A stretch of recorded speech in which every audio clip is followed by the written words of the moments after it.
നമസ്കാരം. NCV വാർത്തകളിലേക്ക് സ്വാഗതം. പ്രധാന വാർത്തകൾ. കാത്തിരിപ്പിന് വിരാമം. നിലമ്പൂർ ബൈപ്പാസ് യാഥാർത്ഥ്യമാകുന്നു. ഒന്നാം ഘട്ട നിർമ്മാണത്തിനായുള്ള ടെൻഡർ അംഗീകരിച്ചു. മെഗാരേഖാ അദാലത്ത് നാളെ. ഒരുക്കങ്ങൾ പൂർത്തിയായി. ആദിവാസി വിഭാഗങ്ങൾക്കായി അദാലത്ത് നടത്തുന്നത് ആര്യാടൻ ഷൗക്കത്ത് MLA നടപ്പിലാക്കുന്ന വികാസ് വിഷൻ 2040 ഭാഗമായി.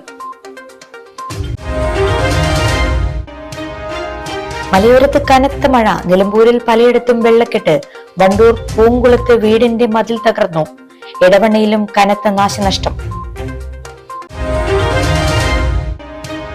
തോട്ടിലൊഴുക്കിൽപ്പെട്ട് 2.5 വയസ്സുകാരൻ മരിച്ചു. ആലപ്പുഴ സ്വദേശി അബ്ദുൽ മുനീറിന്റെ മകൻ അബ്ദുൽ മൊഹൈനിയാണ് മരിച്ചത്.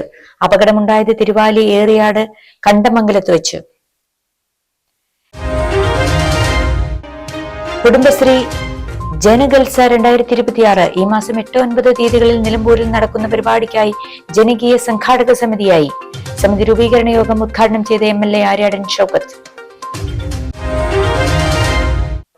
വിശദമായ വാർത്തകളിലേക്ക്. പതിറ്റാണ്ടുകളുടെ കാത്തിരിപ്പിന് അവസാനമിട്ട് നിലമ്പൂർ ബൈപ്പാസ് ഒന്നാം ഘട്ട നിർമ്മാണത്തിനായുള്ള ടെൻഡർ അംഗീകരിച്ചു. ജ്യോതിപ്പടി മുതൽ ചക്കാലക്കുത്ത് മുതുകാട് റോഡ് ചേരുന്ന ഇടം വരെയുള്ള 1.920 കിലോമീറ്റർ ദൂരത്തെ നിർമ്മാണ പ്രവൃത്തികൾക്കുള്ള ടെൻഡറിനാണ് ഇപ്പോൾ അനുമതിയായത്. മഞ്ചേരിയിലെ മലബാർ പ്ലസ് കൺസ്ട്രക്ഷൻസ് ആണ് 27.5 കോടി രൂപയ്ക്ക് കരാർ ഏറ്റെടുത്തത്. നടപടികൾ പൂർത്തിയാക്കി 3 മാസത്തിനകം പണി തുടങ്ങും. 1.5 വർഷം കൊണ്ട് നിർമ്മാണം പൂർത്തീകരിക്കണം. ചക്കാലക്കുത്ത് മുതൽ മുക്കട്ട വരെയുള്ള രണ്ടാം ഘട്ടത്തിന് 34 കോടി രൂപയുടെ എസ്റ്റിമേറ്റ് തയ്യാറാക്കി സാങ്കേതിക അനുമതിക്ക് സമർപ്പിച്ചിട്ടുണ്ട്. മൂന്നാം ഘട്ടമായ മുക്കട്ട മുതൽ വെളിയന്തോട് വരെ എസ്റ്റിമേറ്റ് വൈകാതെ തയ്യാറാക്കും. KNG പാതയിൽ ഗതാഗത കുരുക്കഴിക്കാൻ ജ്യോതിപ്പടി മുതൽ വെളിയന്തോട് വരെ 6 കിലോമീറ്റർ ദൈർഘ്യമുള്ള നിർദ്ദിഷ്ട ബൈപ്പാസ് വിവിധ കാരണങ്ങളാൽ നീണ്ടുപോവുകയായിരുന്നു. ഉപതെരഞ്ഞെടുപ്പിൽ ആര്യാടൻ ഷൗക്കത്ത് MLA ആയതോടെ നടപടികൾക്ക് വീണ്ടും തുടക്കമാവുകയായിരുന്നു.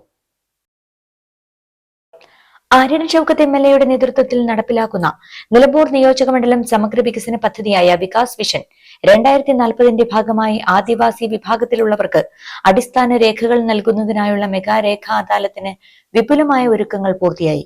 നാളെ രാവിലെ 10 Nilambur government Manavedan higher secondary സ്കൂളിൽ പട്ടികജാതി പട്ടികവർഗ പിന്നോക്ക ക്ഷേമ മന്ത്രി KA തുളസി ഉദ്ഘാടനം ചെയ്യുന്ന രേഖാ അദാലത്തിൽ റവന്യൂ മന്ത്രി AP അനിൽകുമാർ രേഖകൾ കൈമാറും.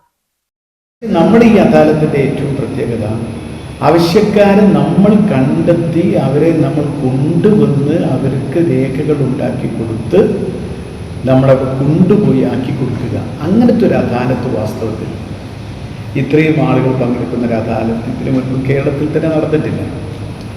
അതുകൊണ്ട് ഇത് വളരെ നമ്മൾ പ്ലാൻ ചെയ്ത് ആണ് നമ്മൾ ഈ അദാലത്ത് നടത്തുന്നത്. നമ്മളിതിനു വേണ്ടി 7000-ഓളം ആദിവാസികളെ നേരിട്ട് കണ്ട് അവരുടെ രേഖകൾ എന്താണ് കയ്യിലുള്ളത് എന്ന് പരിശോധിച്ച് ഇല്ലാത്ത രേഖകൾ സർവേ നടത്തി അത് കണ്ടെത്തി ആ കണ്ടെത്തിയ രേഖകൾ ഉണ്ടാക്കി കൊടുക്കുക എന്നുള്ളതാണ്. അപ്പോൾ നമുക്ക് ഇപ്പോൾ ഇതിൻ്റെ ഏറ്റവും വലിയ പ്രത്യേകത, ഈ അദാലത്തിൽ വരുന്നവരുടെ ആവശ്യം എന്താണ് എന്ന് മുൻകൂട്ടി നമുക്കറിയാൻ പറ്റും. 2, അത് ആർക്കൊക്കെയാണ് എന്ന് നമുക്കറിയാൻ പറ്റും. 168 ഉന്നതികളിൽ നിന്നായി ആദിവാസികളെ എത്തിക്കുന്നതിനായി വാഹന സൗകര്യങ്ങളടക്കം വിപുലമായ ഒരുക്കങ്ങളാണ് പൂർത്തീകരിച്ചിട്ടുള്ളത്. വനത്തിനുള്ളിലെ ആദിവാസി ഉന്നതികളിലുള്ളവരെ വനം വകുപ്പിന്റെ വാഹനത്തിലാണ് എത്തിക്കുന്നത്. അദാലത്തിനെത്തുന്നവർക്ക് പ്രഭാത ഉച്ചഭക്ഷണ സൗകര്യം ഒരുക്കിയിട്ടുണ്ട്. അടിസ്ഥാന രേഖകളില്ലാത്തതിന്റെ പേരിൽ സർക്കാർ ക്ഷേമ പദ്ധതികളിലടക്കം ഉൾപ്പെടാതെ പോകുന്ന നിലമ്പൂർ ഉൾവനത്തിലടക്കമുള്ള ആദിവാസി വിഭാഗങ്ങളുടെ ദുരിതം പരിഹരിക്കുന്നതിനാണ് മെഗാ അദാലത്ത്. ഇപ്പൊ നമ്മൾ അവരുടെ പല ആദിവാസി സമൂഹത്തിന് ലഭിക്കുന്ന പല പദ്ധതികളും അവർക്ക് നിഷേധിക്കപ്പെടുന്നു. അതിന് കാരണം ചോദിച്ചു കഴിഞ്ഞാൽ അവശ്യ രേഖകൾ അവരുടെ കയ്യിലില്ല. ഒന്നുകിൽ ആധാർ കാർഡില്ല, അതല്ലെങ്കിൽ ബാങ്ക് അക്കൗണ്ട് ഇല്ല, അതല്ലെങ്കിൽ പാൻ കാർഡില്ല, റേഷൻ കാർഡില്ല. ഇങ്ങനെ നിരവധി കാര്യങ്ങൾ, 10ഓളം അവശ്യ രേഖകൾ, ജാതി സർട്ടിഫിക്കറ്റില്ല, ബർത്ത് സർട്ടിഫിക്കറ്റ് വലിയ പ്രശ്നമാണ്. 10ഓളം അവശ്യ രേഖകൾ അവരുടെ കയ്യിലില്ലാത്തതുകൊണ്ട് കഴിഞ്ഞ കാലത്ത് കുറേ ആനുകൂല്യങ്ങൾ ഇവർക്ക് കിട്ടേണ്ടത് കിട്ടിയില്ല എന്നതാണ് യാഥാർത്ഥ്യം. സാധാരണ അദാലത്ത് നടത്തുമ്പോൾ നിങ്ങൾക്കറിയാം, അദാലത്ത് നടക്കുന്നത് അദാലത്ത് പ്രഖ്യാപിക്കും, ആവശ്യക്കാർ അദാലത്തിൽ പങ്കെടുത്ത് പ്രശ്നങ്ങൾക്ക് പരിഹാരം കാണുക എന്നുള്ളതാണ്. ജനന certificate, Aadhaar card, pan card, ration card, തെരഞ്ഞെടുപ്പ് തിരിച്ചറിയൽ കാർഡ്, ജാതി സർട്ടിഫിക്കറ്റ്, വരുമാന സർട്ടിഫിക്കറ്റ്, എംപ്ലോയ്മെന്റ് രജിസ്ട്രേഷൻ, ആരോഗ്യ ഇൻഷുറൻസ് കാർഡ്, തൊഴിൽ കാർഡ്, ബാങ്ക് അക്കൗണ്ട് അടക്കമുള്ള 11 രേഖകളാണ് നൽകുക. നിലമ്പൂർ നഗരസഭ വഴിക്കടവ്, പോത്തുകല്ല്, എടക്കര, ചുങ്കത്തറ, മൂത്തേടം, കരുളായി, അമരമ്പലം പഞ്ചായത്തുകളിലുള്ള ആദിവാസി വിഭാഗങ്ങൾക്കാണ് ക്യാമ്പ്. രേഖകൾക്കായി എത്തുന്നവർക്ക് മെഡിക്കൽ ക്യാമ്പും മരുന്നുകളും വിതരണം ചെയ്യും. നിയോജക മണ്ഡലത്തിലെ 7000-ഓളം പട്ടികവർഗ വിഭാഗക്കാരെ നേരിൽ കണ്ട് സർവേ നടത്തിയാണ് അവശ്യ രേഖകളില്ലാത്തവരുടെ പട്ടിക തയ്യാറാക്കിയത്. സംസ്ഥാനത്ത് ആദ്യമായാണ് ഒരു നിയോജക മണ്ഡലത്തിൽ സമഗ്രമായി സർവേ നടത്തി അവശ്യ രേഖകളില്ലാത്ത ആദിവാസി വിഭാഗങ്ങളിലുള്ള മുഴുവൻ പേർക്കും അവശ്യ രേഖകൾ കൈമാറുന്നത്. പട്ടികവർഗ വകുപ്പ്, റവന്യൂ വകുപ്പ്, വനം വകുപ്പ്, വിദ്യാഭ്യാസ വകുപ്പ്, ആരോഗ്യ വകുപ്പ്, തദ്ദേശ സ്വയംഭരണ വകുപ്പ്, IT വകുപ്പ് എന്നിവ ചേർന്നാണ് അദാലത്ത് നടത്തുന്നത്. അദാലത്തിന് എത്തുന്നവർക്ക് സഹായവുമായി 100ഓളം സന്നദ്ധ പ്രവർത്തകരെയും ഒരുക്കിയിട്ടുണ്ട്. മലയോര മേഖലയിൽ പെയ്തിറങ്ങിയത് അതിതീവ്ര മഴ. നിലമ്പൂരിൽ കഴിഞ്ഞ 24 മണിക്കൂറിൽ പെയ്തത് 133.5 മില്ലിമീറ്റർ മഴയാണ്. നിലമ്പൂർ ടൗണിൽ വെളിയൻതോടും ജ്യോതിപ്പടിയിലും KNG പാതയിലേക്ക് വെള്ളം കയറി. ചെറുവാഹനങ്ങൾ ഉൾപ്പെടെയുള്ള വാഹനങ്ങളുടെ ഗതാഗതം തടസ്സപ്പെട്ടു. 10 മണിയോടെ മഴ കുറഞ്ഞതിനാൽ റോഡിലെ വെള്ളക്കെട്ടിനും കുറവുണ്ട്. പുഴകളിലും ജലനിരപ്പ് ഉയർന്നിട്ടുണ്ട്. ജില്ലയിൽ ഇന്ന് റെഡ് അലർട്ടാണ് നിലവിലുള്ളത്. വിദ്യാഭ്യാസ സ്ഥാപനങ്ങൾക്കും അവധിയാണ്. കനത്ത മഴയെ തുടർന്ന് വണ്ടൂർ പൂങ്കുളത്ത് വീടിന്റെ സംരക്ഷണ മതിൽ തകർന്നു വീണു. പൂങ്കുളം സ്കൂളിന് സമീപം താമസിക്കുന്ന അരിക്കൽ മുസ്തഫയുടെ വീടിന്റെ പുറകുവശത്തെ മതിലാണ് പൂർണ്ണമായും തകർന്നത്. ഇന്ന് രാവിലെ 7:30യോടെയായിരുന്നു സംഭവം. അപകട സമയത്ത് സമീപത്ത് ആളുകൾ ഇല്ലാതിരുന്നതിനാൽ വൻ ദുരന്തമൊഴിവായി. മഴയിൽ മതിൽ ഇടിഞ്ഞു വീഴതിനെ തുടർന്ന് സമീപത്തെ കിണറിന്റെ റിങ്ങുകൾ നീങ്ങിപ്പോവുകയും കിണറിലേക്ക് ചെളിവെള്ളം ഇറങ്ങി പൂർണ്ണമായും ഉപയോഗശൂന്യമാവുകയും ചെയ്തിട്ടുണ്ട്. വീടിന്റെ പുറത്തെ അടുക്കള ഭാഗത്തിനും കാര്യമായ കേടുപാടുകൾ സംഭവിച്ചിട്ടുണ്ട്. രാവിലെ 7:20 ഇത് സംഭവിച്ചത്. മതിലാകെ ഇടിഞ്ഞങ്ങോട്ട് പൊളിഞ്ഞു ചാടി. പിന്നെ ഇവിടെ അടുക്കള വർക്ക് ഏരിയൊക്കെ ആയിരുന്നു. ആ വർക്ക് ഏരിയൊക്കെ കേടുന്നു. അതേപോലെ കിണറിന്റെ റിങ്ങൊക്കെ മാറി കിണറിലേക്ക് ചെളിവെള്ളം നിറഞ്ഞ് ഗ്രൗണ്ട് ലെവലിലായി. പിന്നെ സംഭവിച്ചത് ഈ ഷീറ്റിന്റെ ഒക്കെ അതൊക്കെ കേടുന്നു. അതേപോലെ മരം വീണ് കിടക്കുന്നുണ്ട്. ഇവിടെ കൃഷി കാര്യങ്ങളൊക്കെ ചെറുതായിട്ട് ചെയ്തിരുന്നു. അതൊക്കെ ഇപ്പം മണ്ണിനടിയിലായി. അങ്ങനെയൊക്കെയാണ് പ്രശ്നങ്ങൾ കിടക്കുന്നത്. കിണർ നീങ്ങി കിടക്കുന്നുണ്ട്. കിണർ കുളമായി കിടക്കുകയാണ്. മതിൽ ഇടിഞ്ഞു വീണത് സമീപത്തെ റോഡിനും ഗതാഗതത്തിനും വലിയ രീതിയിലുള്ള ഭീഷണി ഉയർത്തുന്നുണ്ട്. അപകട വിവരമറിഞ്ഞ് വണ്ടൂർ ഗ്രാമപഞ്ചായത്ത് അംഗം ബൈജു ചെമ്പ്രയുടെ നേതൃത്വത്തിൽ സ്ഥലം സന്ദർശിച്ചു. തുടർന്ന് അടിയന്തരമായി സ്വീകരിക്കേണ്ട തുടർ നടപടികൾക്കായി പഞ്ചായത്ത് അംഗം ബന്ധപ്പെട്ട അധികൃതർക്ക് നിർദ്ദേശം നൽകി. തോട്ടിൽ ഒഴുക്കിൽപ്പെട്ട് കാണാതായ 2.5 വയസ്സുകാരൻ മരിച്ചു. വണ്ടൂർ തിരുവാലി ഏറിയാട് കണ്ടമംഗലത്ത് ഒഴുക്കിൽപ്പെട്ട അതുൽ മുനീറിന്റെ മകൻ അതുൽ മൊഹൈനിയാണ് മരിച്ചത്. ആലപ്പുഴയിൽ നിന്നും മാതാവിന്റെ വീട്ടിലേക്ക് വിരുന്നു വന്ന കുട്ടി ശനിയാഴ്ച ഉച്ചയ്ക്കാണ് അപകടത്തിൽപ്പെട്ടത്. കുട്ടി തോട്ടിൽ വീണ് ഒഴുക്കിൽപ്പെട്ടത് കണ്ടെങ്കിലും സ്ലാബുകൾ മൂടിയ തോടായതിനാൽ രക്ഷപ്പെടുത്താനായില്ല. ഫയർഫോഴ്സ് ജീവനക്കാരും നാട്ടുകാരും ഏറെ സമയം നടത്തിയ തിരച്ചിലിന് ഒടുവിലാണ് കുട്ടിയെ കോട്ടാല തോട്ടിൽ നിന്നും കണ്ടെടുത്തത്. കുട്ടി ഒഴുക്കിൽപ്പെട്ട സ്ഥലത്ത് നിന്ന് 2 കിലോമീറ്ററോളം താഴെ കോട്ടാലത്തോട്ടിൽ എത്തിയിരുന്നു.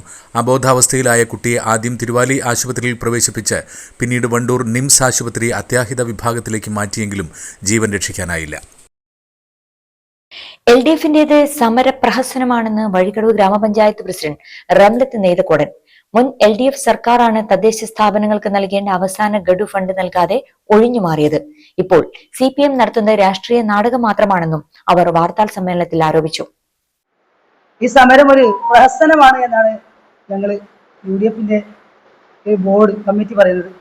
പഞ്ചായത്ത് പ്രസിഡന്റ് എന്ന നിലക്ക് നമ്മൾ അനുഭവിക്കുന്ന പ്രയാസം സർക്കാർ നമുക്ക് നൽകാവുന്ന 3-ാം ഗഡു തരാത്തത് അത് എല്ലാ ആളുകൾക്കും അറിയുന്നതാണ്. ഇത് നമ്മുടെ പ്രവർത്തനങ്ങളെ എല്ലാ ഈ കേരളത്തിലുള്ള മുഴുവൻ പഞ്ചായത്തുകളെയും ബാധിക്കുന്ന പ്രശ്നമാണ്. 3-ാം ഗഡു ലഭിക്കാതെ, പ്ലാൻ ഫണ്ട് ലഭിക്കാതെ ബുദ്ധിമുട്ടുന്നതെന്ന് എല്ലാവർക്കും അറിയുന്ന ഒരു കാര്യമാണ്. ആ ഒരു അവസ്ഥ വഴിക്കടവ് ഗ്രാമപഞ്ചായത്തും അനുഭവിക്കുന്നുണ്ട്. അപ്പൊ അതുകൊണ്ട് തന്നെ അന്നത്തെ ആ ഒരു ഫണ്ട് ലഭിക്കാത്തത് കൊണ്ട് തന്നെ നമ്മുടെ ഭിന്നശേഷി ആളുകൾക്കുള്ള സ്കോളർഷിപ്പുകൾ, ക്ഷീര കർഷകർക്കുള്ള ഫണ്ടുകൾ, അതുപോലെയുള്ള ഫണ്ടുകൾ നമുക്ക് നൽകാൻ കഴിഞ്ഞിട്ടില്ല. നമുക്കറിയാം ഈ കേരളത്തിൽ തന്നെ ഏറ്റവും കൂടുതൽ ലൈഫ് മിഷൻ പദ്ധതിയിൽ ഏറ്റവും കൂടുതൽ വീട് കൊടുക്കാൻ കഴിഞ്ഞ പഞ്ചായത്തും എഗ്രിമെന്റ് വെച്ച പഞ്ചായത്തും വഴിക്കടവ് പഞ്ചായത്താണ്. അവിടെ പറഞ്ഞ ഈ ലൈഫ് മിഷൻ പദ്ധതി അട്ടിമറിച്ചു എന്നുള്ളത്. അപ്പോൾ ഇത് ഈ ഒരു ഫണ്ട് കിട്ടാത്ത കാര്യം പ്രതിപക്ഷത്തിനും അറിയാം, ഭരണപക്ഷത്തിനും അറിയാം, ഈ ലോകത്തുള്ള ഈ നാട്ടിലുള്ള കേരളക്കരയിലുള്ള എല്ലാ ആളുകൾക്കും അറിയുന്ന കാര്യം. വഴിക്കടവ് പഞ്ചായത്തിന് മാത്രം പ്ലാൻ ഫണ്ട്, ജനറൽ പട്ടികജാതി പദ്ധതി, പട്ടികവർഗ ഉപപദ്ധതി തുടങ്ങിയവയിൽ 2,69,83,747 രൂപ കഴിഞ്ഞ ഇടത് സർക്കാർ നൽകാനുണ്ട്. LDF പ്രഖ്യാപിച്ച സമരപ്രഹസനവും ജനങ്ങളെ പരിഹസിക്കലുമാണെന്നും ഭരണസമിതി അംഗങ്ങൾ പറഞ്ഞു. കുടുംബശ്രീയുമായി സഹകരിച്ച് ഗ്രാമപഞ്ചായത്തിന്റെ നേതൃത്വത്തിൽ 18 വയസ്സിന് മുകളിലുള്ള ഭിന്നശേഷിക്കാർക്കായി റീഹാബിലിറ്റേഷൻ സെന്റർ ആരംഭിക്കുമെന്നും ഇതിന് മുന്നോടിയായി 10-ാം തീയതി വിപുലമായ യോഗം ചേരുമെന്നും ഇവർ കൂട്ടിച്ചേർത്തു.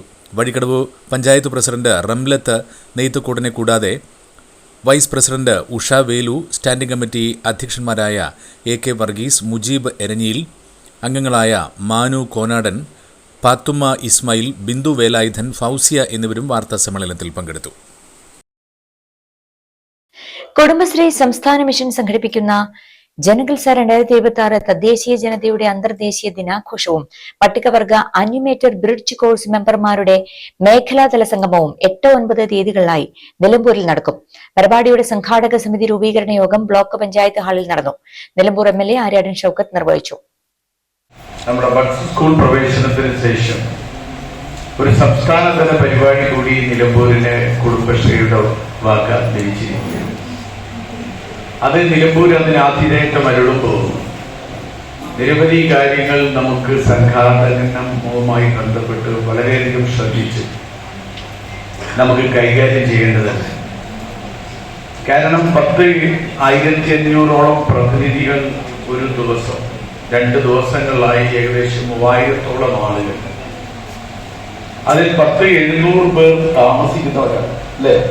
700 പേർക്കുള്ള അക്കോമഡേഷൻ കേന്ദ്രം മാത്രമല്ല, വ്യത്യസ്ത കേരളത്തിന്റെ വിവിധ ഭാഗങ്ങളിൽ നിന്നുള്ള ഗോത്ര കലകളുടെ അതിന്റെ ആവിഷ്കരണം, അതുമായി ബന്ധപ്പെട്ട കാര്യങ്ങൾ, അവർക്കുള്ള സൗകര്യങ്ങൾ അത് നമുക്ക് ഏർപ്പെടുത്തണം. Nilambur block panchayat president Bobby C Mambra അധ്യക്ഷത വഹിച്ചു. ജനങ്ങളുടെ ഉത്സവം എന്നർത്ഥം വരുന്ന ജനകൽസ പരിപാടിയിൽ സംസ്ഥാനത്തെ വിവിധ ജില്ലകളിൽ നിന്നുള്ള ആദിവാസി സമുദായങ്ങളുടെ ഗോത്രകലകളും തനത് അറിവുകളും തദ്ദേശീയ മേഖലയിലെ ഉൽപ്പന്നങ്ങളുടെ പ്രദർശനവും വിപണനവും അവതരിപ്പിക്കപ്പെടും. OCK ഓഡിറ്റോറിയത്തിൽ വെച്ച് നടക്കുന്ന പരിപാടി ബഹുമാനപ്പെട്ട തദ്ദേശ സ്വയംഭരണ വകുപ്പ് മന്ത്രി KM ഷാജി ഉദ്ഘാടനം ചെയ്യും. ജനപ്രതിനിധികൾ, വിശിഷ്ട വ്യക്തികൾ, വിവിധ മേഖലയിലെ വിദഗ്ധർ എന്നിവർ പങ്കെടുക്കും. തദ്ദേശീയ മേഖലയെ കേന്ദ്രീകരിച്ചുകൊണ്ടുള്ള ടോക്ക് ഷോ, കരകൗശല ഉൽപ്പന്നങ്ങൾ, ഭക്ഷ്യവിഭവങ്ങൾ, മറ്റു ഉൽപ്പന്നങ്ങളുടെ പ്രദർശനവും വിപണനവും സജ്ജീകരിക്കുന്നതാണ്. Kalikavu block panchayat president Jaseera VP, Wandoor block panchayat president Amritha K, grama panchayat പ്രസിഡന്റുമാരായ P Ramlath, Deepa Haridas, CK Suresh, Shamsuddin, Urangatti grama panchayat vice president Tessy Sunny, Edakkara grama panchayat vice president Abdul Razak master, ITDP project officer Bibin Das, Mahila Samithi ജില്ലാ coordinator Regina M, Karulai range forest officer PK Mujeeb Rahman, Nilambur CDS chairperson Sali Biju, ജില്ലാ programme manager Haskar KS, Janamaithri excise പ്രതിനിധി ദിനേശൻ, JSS മലപ്പുറം പ്രതിനിധി നാഫിഹ്, കീസ്റ്റോൺ ഫൗണ്ടേഷൻ പ്രതിനിധി Aneesh V, health inspector Anjana P എന്നിവർ സംസാരിച്ചു. Nilambur MLA ചെയർമാനായിട്ടുള്ള ജനകീയ committee രൂപീകരിച്ചു. വിവിധ തദ്ദേശ സ്വയംഭരണ സ്ഥാപന അധ്യക്ഷന്മാർ, വകുപ്പ് ഉദ്യോഗസ്ഥർ, CDS ചെയർപേഴ്സൺമാർ, കുടുംബശ്രീ ജില്ലാ മിഷൻ ജീവനക്കാർ, ആനിമേറ്റർമാർ, ബ്രിഡ്ജ് കോഴ്സ് അധ്യാപകർ, ഊരു നിവാസികൾ ഉൾപ്പെടുന്ന ജനകീയ സംഘടനാ സമിതിയാണ് രൂപീകരിച്ചത്. ജനകൽസ പരിപാടിയെക്കുറിച്ച് Nilambur tribal special project coordinator KK Muhammad Sanu വിശദീകരിച്ചു. കുടുംബശ്രീ ജില്ലാ mission coordinator B Suresh Kumar സ്വാഗതവും ജില്ലാ പ്രോഗ്രാം മാനേജർ CT നൌഫൽ നന്ദിയും പറഞ്ഞു. 2 ദിവസങ്ങളിലായി നടക്കുന്ന പരിപാടിയുടെ സമാപന സമ്മേളനം ബഹുമാനപ്പെട്ട റവന്യൂ വകുപ്പ് മന്ത്രി AP അനിൽകുമാർ നിർവഹിക്കുന്നതാണ്. Business news.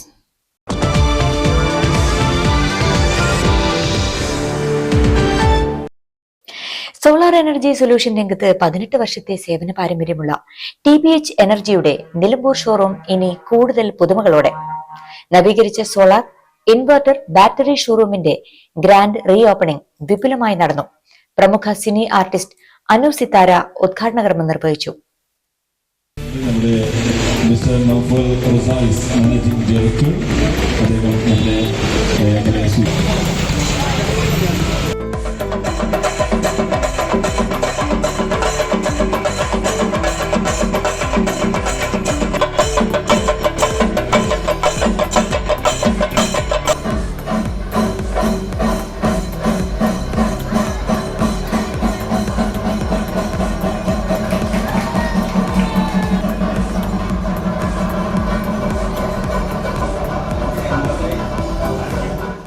ഈ ചൂട് കാലത്തൊക്കെ എല്ലാ വീട്ടിലും സാധാരണക്കാരുടെ വീട്ടിൽ പോലും AC വെക്കേണ്ട ഒരു അവസ്ഥയാണ്. ഫാനിലൊന്നും നമ്മളെ ചൂടൊന്നും നമുക്ക് താങ്ങാൻ പറ്റില്ല, ഫാനിലൊന്നും നിൽക്കില്ല. അപ്പോൾ AC വെക്കുമ്പോൾ നമുക്ക് എപ്പോഴും ടെൻഷനാണ്, എന്ത് കറണ്ട് ബില്ല് കൂടുതലൊരു ടെൻഷനൊക്കെ ഉണ്ട്. അപ്പോൾ അങ്ങനത്തെ പ്രശ്നങ്ങളൊക്കെ, അങ്ങനത്തെ ടെൻഷനൊക്കെ നമുക്ക് ഒഴിവാക്കിയിട്ട് സമാധാനത്തോടു കൂടെ AC ഒക്കെ ഇട്ട് കിടക്കാൻ പറ്റിയ ഏക വഴി എന്ന് പറയുന്നത് ഒരു സോളാർ വീട്ടിൽ വാങ്ങിയിട്ട് വെക്കുക എന്നുള്ളതാണ്. അപ്പോൾ TBH എനർജിന്ന് അതിനുള്ള എല്ലാ സൗകര്യങ്ങളും ഉണ്ട്. അപ്പോൾ നല്ലൊരു സ്ഥലത്ത് നമ്മൾ എന്ത് സാധനം, അത് കുഞ്ഞു പാത്രമാകുമ്പോൾ ഇപ്പോൾ നമ്മൾ അതിന്റെ ക്വാളിറ്റി നോക്കിയിട്ടാണ് വാങ്ങാറ്. അപ്പോൾ തീർച്ചയായിട്ടും നമുക്ക് ധൈര്യത്തോടു കൂടെ നൗഫൽക്കാട് TBH എനർജിയിൽ വീട്ടിലേക്കുള്ള സോളാർ വീട്ടിലേക്ക് എത്തിക്കാവുന്നതാണ്. ഉദ്ഘാടന ചടങ്ങിൽ ആര്യടൻ ഷൗക്കത്ത് MLA മുഖ്യാതിഥിയായി. ഇന്ന് സർക്കാർ അപ്രൂവ്ഡ് സോളാർ ഏജൻസികളുടെ സംസ്ഥാന പ്രസിഡന്റ് കൂടിയായി വളരുകയും നിരവധി ഇടക്കരയിൽ ചുറ്റുവട്ടത്തുമുള്ള സാമൂഹ്യ പ്രവർത്തന രംഗത്ത്, ചാരിറ്റി പ്രവർത്തന രംഗത്ത്, വ്യാപാരി വ്യവസായിക പ്രവർത്തന രംഗത്ത്, റോട്ടറി ക്ലബിന്റെ പ്രവർത്തന രംഗത്തൊക്കെ സജീവ സാന്നിധ്യവുമായ എൻ്റെ സുഹൃത്താണ് ശ്രീ കൗസൽ. നഗരസഭാ chairperson Padmini Gopinath, vice chairman Shoukath Ali Kummancheri, നഗരസഭാ standing committee chairman Mustafa Kalathumpadikkal, Kerala Vyapari Vyavasayi Ekopana Samithi Nilambur unit president Vinod P Menon, Nilambur മണ്ഡലം general secretary TT Nasar, Edakkara unit president CK Babu, Roseice group ഡയറക്ടർമാരായ ഫൈസൽ റോസൈസ്, ജാസി റോസൈസ്, മൻഹാർ ഗ്രൂപ്പ് ചെയർമാൻ ഷാജി മൻഹാർ തുടങ്ങിയവർ സംബന്ധിച്ചു. ഗ്രാൻഡ് റീ ഓപ്പണിങ്ങിനോടനുബന്ധിച്ച് ഗാർഹിക സോളാർ പദ്ധതികൾക്കായി വമ്പിച്ച ഓഫറുകളാണ് സ്ഥാപനം നൽകുന്നത്. 3 കിലോവാട്ട്, 5 കിലോവാട്ട് സോളാർ പദ്ധതികൾക്ക് ആകർഷകമായ ആനുകൂല്യങ്ങൾ ലഭ്യമാക്കുന്നതോടൊപ്പം രാജ്യത്തെ വീടുകളിലെ പരമാവധി സൗരോർജ്ജത്തിലേക്ക് മാറ്റുക എന്ന ലക്ഷ്യത്തോടുകൂടി നടപ്പിലാക്കുന്ന PM സൗര്യഘർ മുഫ്ത് ബിജ്ലി പദ്ധതിയിലൂടെ 78,000 രൂപ വരെ സബ്സിഡിയായി ലഭിക്കും. 5.75% പലിശ നിരക്കിൽ 10 വർഷം വരെ തിരിച്ചടവ് കാലാവധി, പ്രതിമാസം 1,350 രൂപ മുതൽ മാസ അടവ് എന്നിവയും പ്രത്യേകതയാണ്. കൂടാതെ 3.5 വർഷം കൊണ്ട് മുതൽ മുടക്ക് തിരികെ ലഭിക്കുമെന്നതും 30 വർഷം വരെ പാനലുകൾക്ക് വാറണ്ടി ലഭ്യമാണ് എന്നതും മറ്റ് പ്രത്യേകതകളാണ്. 1000 രൂപയ്ക്ക് മുകളിൽ വൈദ്യുതി ബില്ല് വരുന്നവർക്കും electric scooter, electric auto, electric car എന്നിവ ഉള്ളവർക്കും വീട്ടിലെ ഉപയോഗശേഷം മിച്ചം വരുന്ന വൈദ്യുതി KSEBക്ക് നൽകി വരുമാനമാർഗം കണ്ടെത്താം. ഉദ്ഘാടന വേളയിൽ പങ്കെടുക്കുന്നവരിൽ നിന്നും നറുക്കെടുപ്പിലൂടെ തിരഞ്ഞെടുത്ത ഭാഗ്യശാലികൾക്ക് 10,000 രൂപയും ആകർഷകമായ മറ്റ് സമ്മാനങ്ങളും വിതരണം ചെയ്തു. വിവിധ സോഷ്യൽ മീഡിയ ഇൻഫ്ലുവൻസർമാരെ ചടങ്ങിൽ ആദരിച്ചു.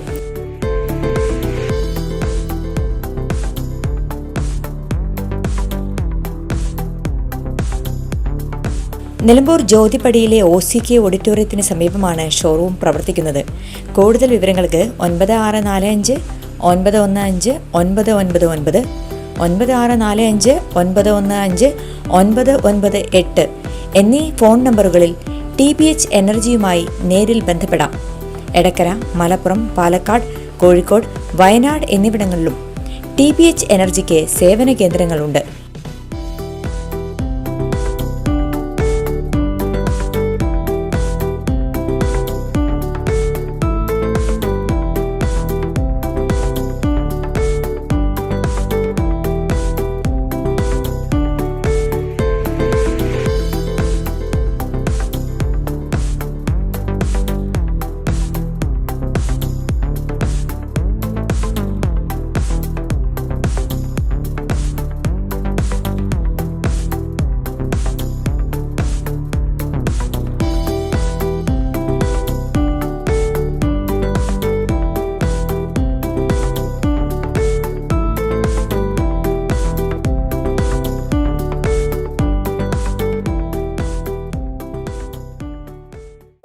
നിലമ്പൂരിൽ ഓണം കളറാക്കാൻ ഒരുങ്ങി മഹാറാണി ഗ്രൂപ്പ്.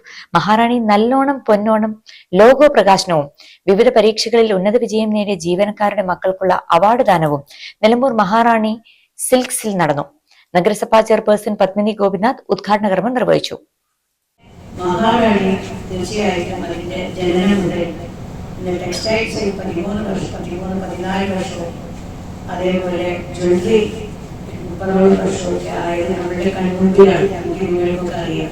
അതിന്റെ ഓരോ വളർച്ചയുടെ പടവുകളും കാണുന്ന നമ്മൾക്ക് എന്തുകൊണ്ടാണ് എന്ന് ഇവിടെ നമ്മുടെ പരിചയപ്പെടുത്തിയ അതിൽ പറയേണ്ടത്. തീർച്ചയായിട്ടും അതിന് വിശ്വാസിയാണ്. വിശ്വാസം അതിലെ എല്ലാവരും ശരിക്കും ആ ക്യാപ്ഷൻ വിശ്വാസം കൊണ്ട് തന്നെ നിലനിൽക്കുന്നതാണ് ഏതൊരു ബിസിനസ്. നിലമ്പൂർ മഹാറാണി ഗ്രൂപ്പ് ഡയറക്ടർ ജൂലി ഷൈജു മഹാറാണി നല്ലോണം പൊന്നോണം ലോഗോ പ്രകാശനം ചെയ്തു.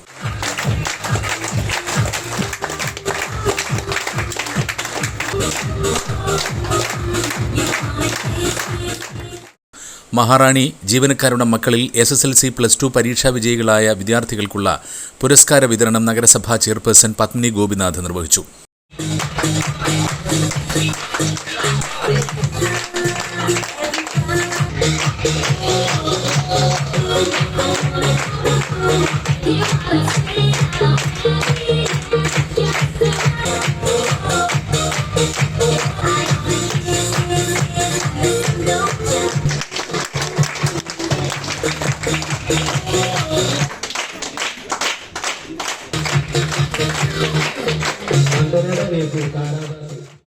അക്കൗണ്ട്സ് ഓഫീസർ ആന്റണി, അനീഷ്, മാനേജർമാരായ ജഗദീഷ്, ശ്രീജിത്ത് തുടങ്ങിയവർ സംസാരിച്ചു. ഉപഹാര വിതരണവും വിവിധ കലാപരിപാടികളും അരങ്ങേറി.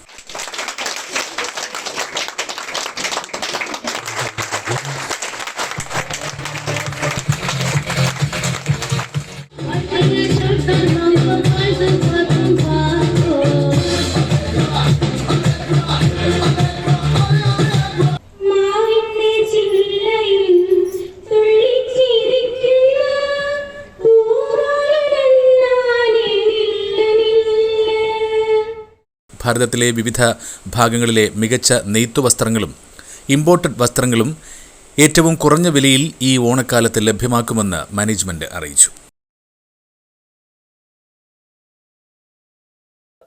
ഇടവേളയ്ക്ക് ശേഷം വാർത്തകൾ തുടരും.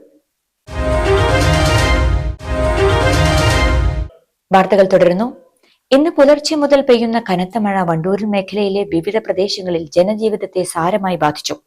വണ്ടൂർ ചെട്ടിയാറമ്മൽ പ്രദേശത്ത് 5 വീടുകളിലും പോരൂർ മണിയാറാംപോയിൽ പ്രദേശത്ത് 8 വീടുകളിലുമാണ് വെള്ളം കയറിയത്.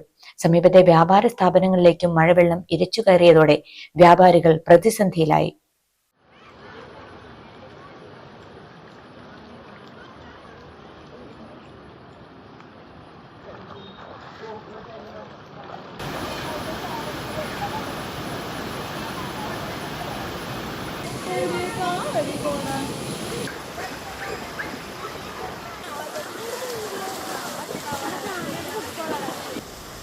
താഴെ കോഴിപ്പറമ്പിലും വാണിയമ്പലം അങ്ങാടിയിലും റോഡിലേക്ക് വെള്ളം കവിഞ്ഞൊഴുകിയതിനാൽ ഗതാഗതം ദുഷ്കരമായി. മഴയെ തുടർന്ന് മേഖലയുടെ വിവിധ ഭാഗങ്ങളിൽ കൃഷിയിടങ്ങളിലും വെള്ളം കയറി വ്യാപകമായി കൃഷിനാശവും റിപ്പോർട്ട് ചെയ്തിട്ടുണ്ട്.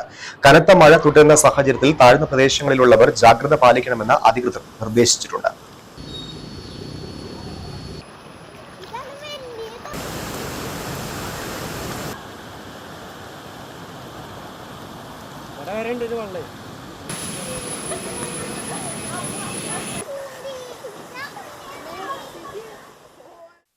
മലയോര മേഖലയിൽ ഇന്നലെ രാത്രി മുതൽ പെയ്ത കനത്ത മഴയിൽ എടവണ്ണയുടെ വിവിധ ഭാഗങ്ങളിൽ കനത്ത നാശനഷ്ടം.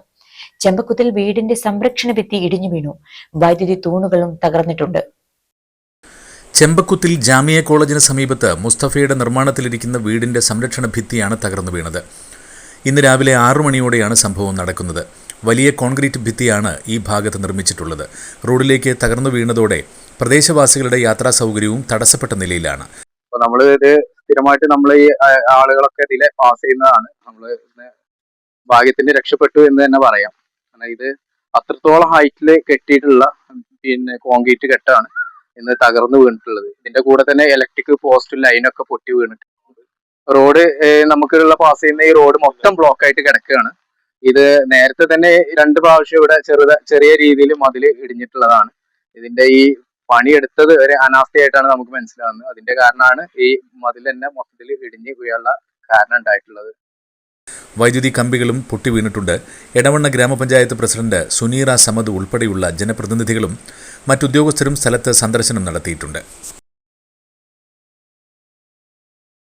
കഥകളിയിലെ രൗദ്രതാമസ വേഷങ്ങൾക്ക് തനതായ മിഴിവും വ്യക്തിത്വവും നൽകിയ പ്രശസ്ത കഥകളി ആചാര്യൻ നെല്ലിയോട് വാസുദേവൻ നമ്പൂതിരിയുടെ 5ാം ചരമവാർഷികത്തോടനുബന്ധിച്ചുള്ള നെല്ലിയോട് അനുസ്മരണവും പുരസ്കാര സമർപ്പണവും ഞായറാഴ്ച വണ്ടൂർ TK ഗാർഡനിൽ നടക്കും. അനുസ്മരണ സമ്മേളനം റവന്യൂ വകുപ്പ് മന്ത്രി AP അനിൽകുമാർ ഉദ്ഘാടനം ചെയ്യുമെന്ന് ഭാരവാഹികൾ വാർത്താ സമ്മേളനത്തിൽ അറിയിച്ചു. അദ്ദേഹത്തിന് ഒരു അനുസ്മരണം എന്ന രീതിയിൽ, നെല്ലിയോട് അനുസ്മരണം എന്ന രീതിയിൽ വണ്ടൂരിൽ വെച്ച് അനുസ്മരണ സമ്മേളനം നടത്താറുണ്ട്. ഈ അനുസ്മരണ സമ്മേളനം വണ്ടൂരിന്റെ സാംസ്കാരിക രംഗത്ത് നല്ല ഒരു പരിപാടിയായി മാറിയിട്ടുണ്ട്. വിവിധ സാംസ്കാരിക പ്രവർത്തകര്, കേരളത്തിലുടനീളമുള്ള വിവിധ കഥകളി കലാകാരന്മാര്, ഇവരെല്ലാം ഉൾക്കൊണ്ടിച്ചുകൊണ്ടുള്ള ഒരു അനുസ്മരണ പരിപാടിയാണ് ഞങ്ങൾ എല്ലാ വർഷവും നടത്താറുള്ളത്. ഇത് 5ാം വർഷമാണ്. ഈ വർഷവും ഈ അനുസ്മരണ സമ്മേളനം ആഗസ്റ്റ് 2-ാം തീയതി ഞായറാഴ്ച വണ്ടൂർ TK ഗാർഡനിൽ വെച്ച് നടത്തുകയാണ്.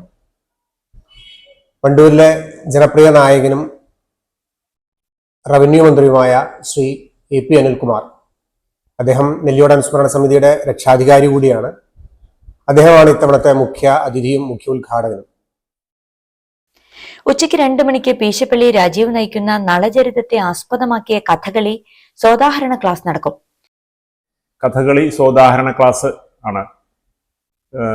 10ാം ക്ലാസ്സിലെ വിദ്യാർത്ഥികൾക്കും ഒക്കെ നളചരിത, കഥകളി ആട്ടക്കഥ നളചരിതത്തിന്റെ ഒരു ഭാഗം പഠിക്കാനൊക്കെ ഉണ്ട്. അപ്പോൾ ഉണ്ണായി വാര്യർ എഴുതിയ നളചരിതത്തിനെ ആസ്പദപ്പെടുത്തിയുള്ള ഒരു കഥകളി ആസ്വാദന ക്ലാസ് അല്ലെങ്കിൽ കഥകളി പരിചയ ക്ലാസ് നമ്മൾ ഇത്തവണ ഓർഗനൈസ് ചെയ്തിട്ടുണ്ട്. ഞായറാഴ്ച ആയതുകൊണ്ട് തന്നെ, നാളത്തെ പരിപാടി ആയതുകൊണ്ട്, നാളെ ഞായറാഴ്ച ആയതുകൊണ്ട് തന്നെ വിദ്യാർത്ഥികൾക്കൊക്കെ പങ്കെടുക്കാനുള്ള സൗകര്യമുണ്ട്. അതുകൊണ്ട് ഉച്ചയ്ക്ക് 2 മണിക്ക് തൊട്ട്, സാധാരണ നമ്മുടെ അനുസ്മരണ സമ്മേളനം നമ്മളൊരു 4:30-5 മണിയോട് കൂടിയാണ് സാധാരണ ഇതിന് മുൻ വർഷങ്ങളൊക്കെ നടത്തിയത്. പക്ഷേ ഇപ്രാവശ്യം അതിൽ നിന്ന് വിഭിന്നമായി നമുക്ക് സമയം ലഭ്യമായതുകൊണ്ട് കുട്ടികളെ കൂടി ഉൾപ്പെടുത്തി ഈ പ്രദേശത്തുള്ള ഹൈസ്കൂൾ കുട്ടികൾ, 10ാം ക്ലാസ് പഠിക്കുന്ന കുട്ടികളെ കുറച്ച് പേരെ നമ്മൾ സെലക്ട് ചെയ്ത് ഓരോ സ്കൂളിൽ നിന്നും പങ്കെടുപ്പിച്ചുകൊണ്ട് കുട്ടികൾക്ക് മാത്രമല്ല മുതിർന്നവർക്കും ഉപകാരപ്രദമാവുന്ന, ആസ്വാദകരമാവുന്ന രീതിയിൽ കഥകളിയെ കൂടുതൽ അറിയാൻ വേണ്ടി ഉതകുന്ന രീതിയിലുള്ള ഒരു ക്ലാസ്സാണ്. ആ ക്ലാസ് നയിക്കുന്നത് പ്രസിദ്ധ കഥകളി കലാകാരനായിട്ടുള്ള പീശപ്പള്ളി രാജീവാണ്. വൈകിട്ട് 4 മണിക്ക് ആരംഭിക്കുന്ന അനുസ്മരണ സമ്മേളനത്തിൽ നെല്ലിയോട് അനുസ്മരണ സമിതി രക്ഷാധികാരി K രവികുമാർ ചടങ്ങിൽ അധ്യക്ഷത വഹിക്കും. പ്രശസ്ത കലാനിരൂപകൻ PN നാരായണൻ നെല്ലിയോട് അനുസ്മരണ പ്രഭാഷണം നടത്തും.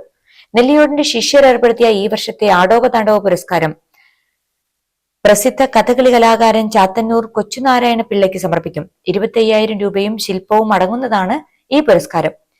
നെല്ലിയോട് അനുസ്മരണ സമിതിയുടെ അമരക്കാരനായിരുന്ന അന്തരിച്ച മനോജ് പുല്ലൂരിന്റെ ഓർമ്മയ്ക്കായി ഈ വർഷം ഏർപ്പെടുത്തിയ മനോമുദ്ര പുരസ്കാരം പ്രശസ്ത യുവ കഥകളി ഗായകൻ സദനം ജ്യോതിഷ് ബാബുവിന് നൽകും. 10,000 രൂപയും ശില്പവുമാണ് പുരസ്കാര തുക. സമ്മേളനത്തിന് ശേഷം പ്രശസ്ത കലാകാരന്മാരായ സദനം കൃഷ്ണൻകുട്ടി, കലാമണ്ഡലം ബാലസുബ്രഹ്മണ്യൻ തുടങ്ങിയവർ അണിനിരക്കുന്ന കല്യാണ സൗഗതികം കഥകളി അരങ്ങേറും. വാർത്താ സമ്മേളനത്തിൽ programme convener Pradeep Thennad, Kiran Meledam, MS Sanu, Kailas Pullur എന്നിവർ പങ്കെടുത്തു. അഖില കേരള വിശ്വകർമ്മ മഹാസഭ വണ്ടൂർ ടൗൺ ശാഖയുടെ കുടുംബസംഗമം നാളെ നടക്കും. അമ്പലപ്പടി PRG ഓഡിറ്റോറിയത്തിൽ നടക്കുന്ന സംഗമം മന്ത്രി AP അനിൽകുമാർ ഉദ്ഘാടനം ചെയ്യുമെന്ന് ഭാരവാഹികൾ വാർത്താ സമ്മേളനത്തിൽ അറിയിച്ചു. വണ്ടൂര് അഖില കേരള വിശ്വകർമ്മ മഹാസഭയുടെ 4ാമത് കുടുംബസംഗമം ഓഗസ്റ്റ് മാസം 2-ാം തീയതി രാവിലെ 8 മണിക്ക് വിശ്വകർമ്മ പൂജയോടുകൂടി ആരംഭിക്കുന്ന പ്രോഗ്രാം വൈകുന്നേരം 6 മണിക്ക് സമാപിക്കുന്നതാണ്.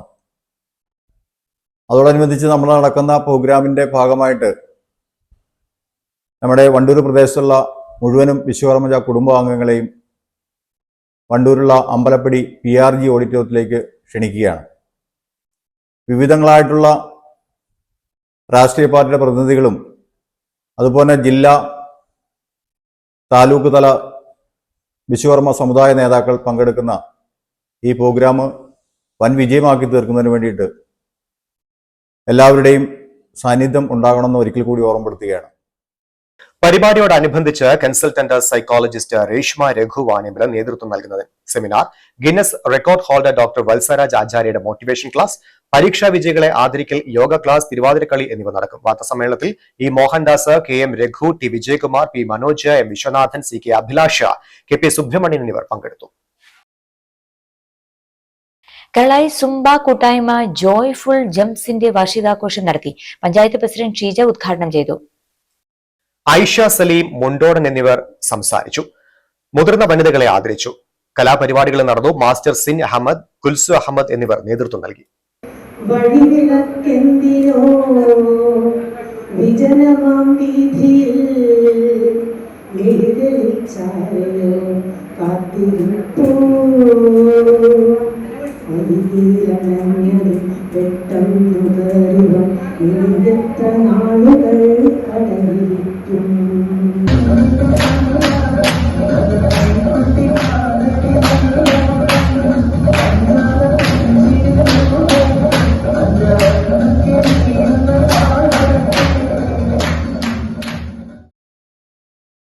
ഇടവേള വീണ്ടും.